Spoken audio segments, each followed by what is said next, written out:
Hi, Harriet. Welcome and thank you for agreeing to be interviewed. So first of all, just tell me a little bit about yourself. Hello, I'm Harriet.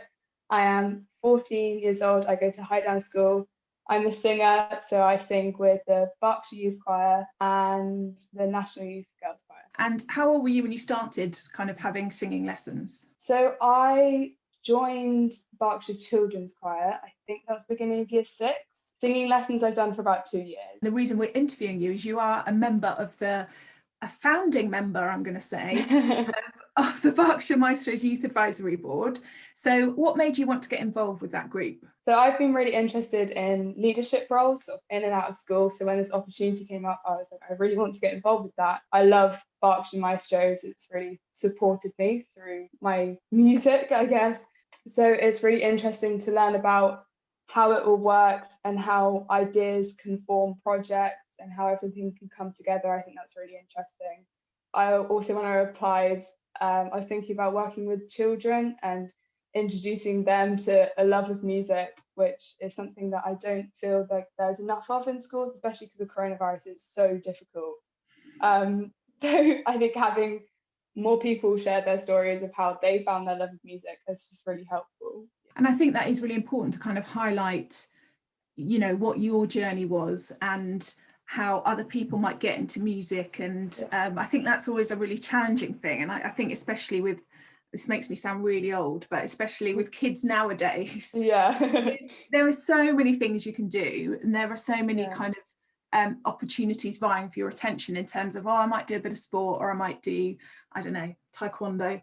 So I think that it's really important to kind of tell that story to young people, to say, well, you know, this is what I did and you could try this. I know for Berkshire Maestros, we're really keen to just make sure that we're listening to what you guys have to say, you know, and just kind of talk more to you about your experiences. So you are a member. It only kind of launched in September, so it is really early days, but what does being a member of the group entail? What do you have to do? So obviously, because of coronavirus, it is so difficult, but we have managed to have a couple of meetings. So we have sort of online meetings on Zoom, and we get given topics or things we want to talk about, things to just stimulate the discussion.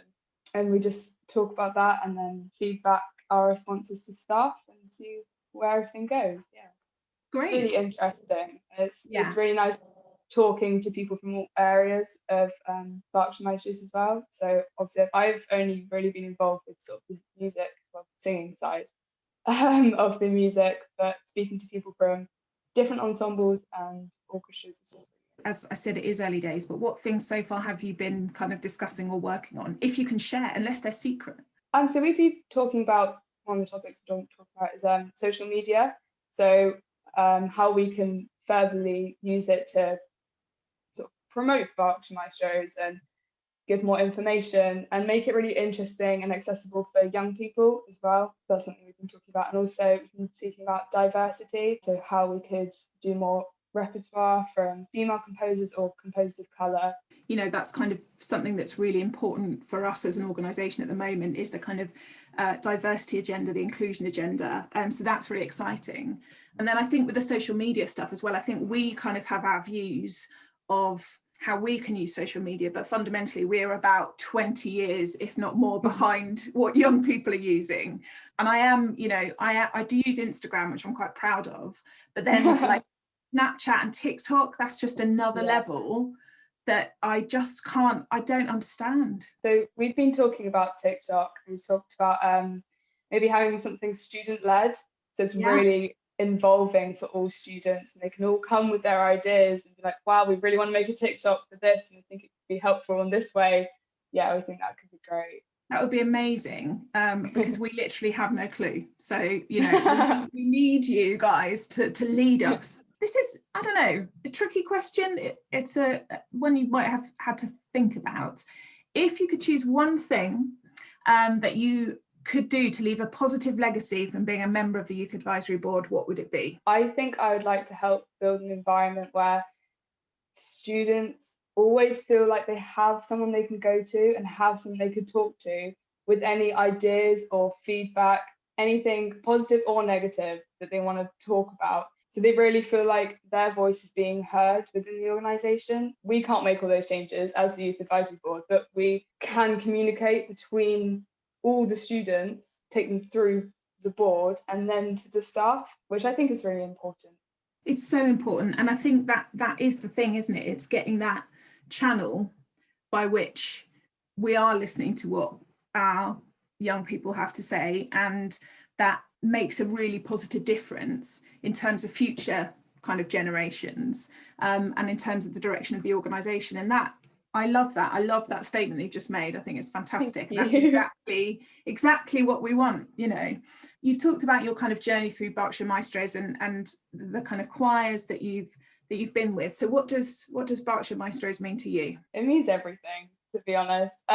Like without it, I would never have found this love of singing. I wouldn't have been involved in choirs and all these musical groups, and I wouldn't have met many of my friends. The social side is really important, actually. Yeah. You get on with everyone because everyone's together making music, and it's just such a positive thing. I mean, I hate to kind of dwell at this stage in 2020 on kind of lockdown and things, but I mean, obviously, you know, you kind of miss the rehearsals and miss singing, but did you miss that social aspect as well of getting together on a Saturday? There was a break in choir, and we Yeah. just don't stop talking. You only see them once a week or once every 2 weeks. I don't think there's anyone who I was in BYV with who went to my school. So just catching up with them and literally the whole section, the whole choir just talking. It was so much fun.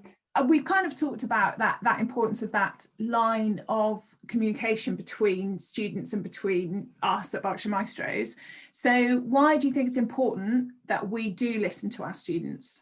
I also thought about this one, and I think it's it's easier to run an organisation and to think you know that you're doing the right thing, which most of the time organisations do. They have the right ideas and they apply them in the right way. But I think for a really successful organisation, you listen to your students and hear their voice and their ideas, because students, they have positive ideas and they have so many of them and they want to be heard, they want to share this, they want to see their ideas be put in place. It's really exciting. I mean, that's really good to hear.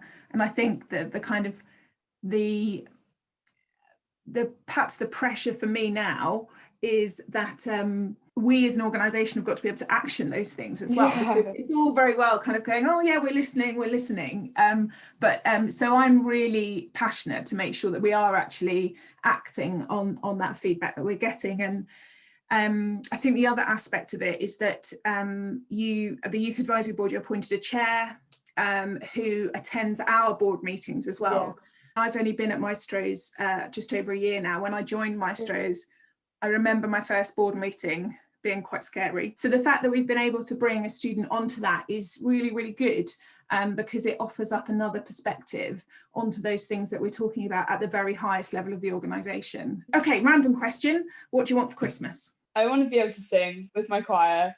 That's what I want. So obviously I'm 14. I've just moved up to Berkshire Youth Choir. Have you? Amazing. The BYC. So I've only seen their faces on Zoom. I have only sung with recordings. And I know a couple people, but I haven't met them. So yeah, hopefully I'll be able to go on Saturday. Yes. So it would be, I think, very emotional to see everyone.